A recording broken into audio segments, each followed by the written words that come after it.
ఈ వీడియోలో మనము రేటు గురించి తెలుసుకుంటాము. Introduction to rate. అయితే కొన్ని సందర్భాల్లో నిష్పత్తులను మనము రేటుగా చెప్తాము. అసలు ఈ రేటు అంటే ఏమిటి?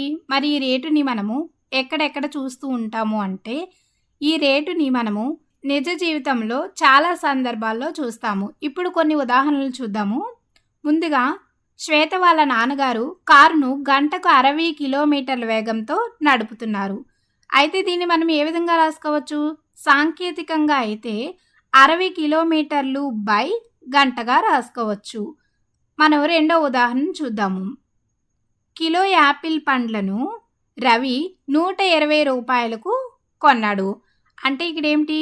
1 కిలో యాపిల్ పండ్లు 120 రూపాయలు. దీన్ని మనము సాంకేతికంగా అయితే 120 బై కిలోగ్రాములుగా మనం రాసుకోవచ్చు. మరొక ఉదాహరణ చూడండి. గుండె నిమిషానికి 72 సార్లు కొట్టుకుంటుంది. దీన్ని మనం ఏ విధంగా రాసుకోవచ్చు?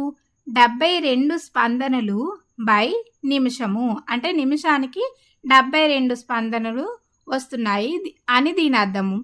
అయితే ఇక్కడ మనము మొదటి ఉదాహరణలో చూసినట్లయితే కారు గంటకు 60 కిలోమీటర్ల వేగంతో వెళ్తుంది. ఇక్కడ 60 కిలోమీటర్లు అనేది ఏమిటి? దూరము. మరి గంట అనేది ఏమిటి? కాలము.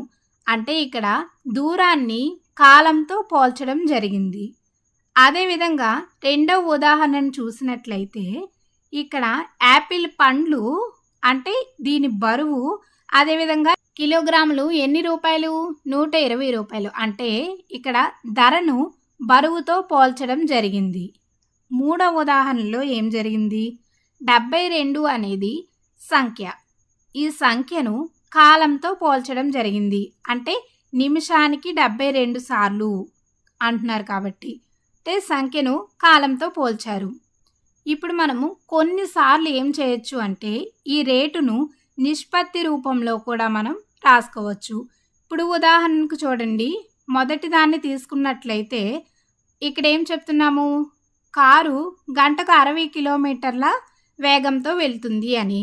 అంటే ఇక్కడ 60 అనేది దూరము, ఇక్కడ 1 అనేది గంట. అంటే గంటకు 60 కిలోమీటర్ల వేగంతో వెళ్తుంది అనేది మనము 60:1గా రాసుకోవచ్చు. ఒకవేళ 2 గంటలు అయిందనుకో అప్పుడేమవుతుంది? 120:2 అవుతుంది.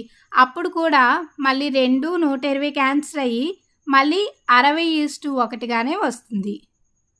ఇప్పుడు రెండవ చూసాము అనుకోండి. ఇక్కడేమవుతుంది? 120:1గా మనం దీన్ని రాసుకోవచ్చు. ఎందుకు?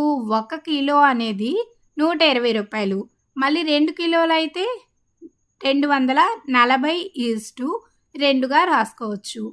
అదేవిధంగా మనం మూడవది చూసినట్లయితే 72:1గా రాసుకోవచ్చు. అయితే ఇక్కడ ఒకటి గమనించండి. కొన్నింటిని మాత్రమే నిష్పత్తి రూపంలో కూడా రాయగలము రేటును, కానీ కొన్నింటిని మనం రాయలేము.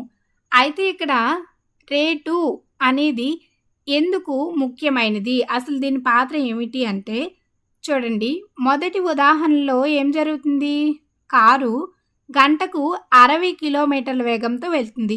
ఒకవేళ మరొక కారు ఉంది అనుకుందాం. అది గంటకు 80 కిలోమీటర్ల వేగంతో వెళ్తుంది అనుకుందాం. అప్పుడు ఏ కారు ముందుగా వెళ్తుంది అని మనం చెప్పచ్చు? రెండవ కారు అనేది ముందుగా వెళ్తుంది అని చెప్పచ్చు. ఎందుకు అంటే ఇక్కడ ఒకే గంటకు ఒక కారు 60 కిలోమీటర్లు, రెండవ కారు 80 కిలోమీటర్లు వెళ్తుంది కాబట్టి. ఒకవేళ ఈ రేటు అనేదే లేకపోయింది అనుకోండి, అప్పుడు ఏం చెప్పగలము? అప్పుడు ఈ కారు కొంచెం వేగంగా వెళ్తుంది అని చెప్పచ్చు, మరొక కారు కొంచెం నెమ్మదిగా వెళ్తుంది అని చెప్పచ్చు. అంతేకాని ఎంత వేగంగా వెళ్తుంది, ఎంత సమయంలో వెళ్తుంది అనేది మనం ఖచ్చితంగా చెప్పలేము. అదేవిధంగా ఒక పని జరుగుతుంది అంటే ఈ పని తొందరగా జరుగుతుంది, నువ్వు తొందరగా చేస్తున్నావు, తను నెమ్మదిగా చేస్తుంది అని ఈ విధంగా చెప్పగలం. కానీ ఖచ్చితంగా ఎంత సమయము, ఎంత దూరము, ఎంత వేగము అనేది మనం చెప్పలేము. అందుకే ఈ రేటు అనేది చాలా ముఖ్యమైనది.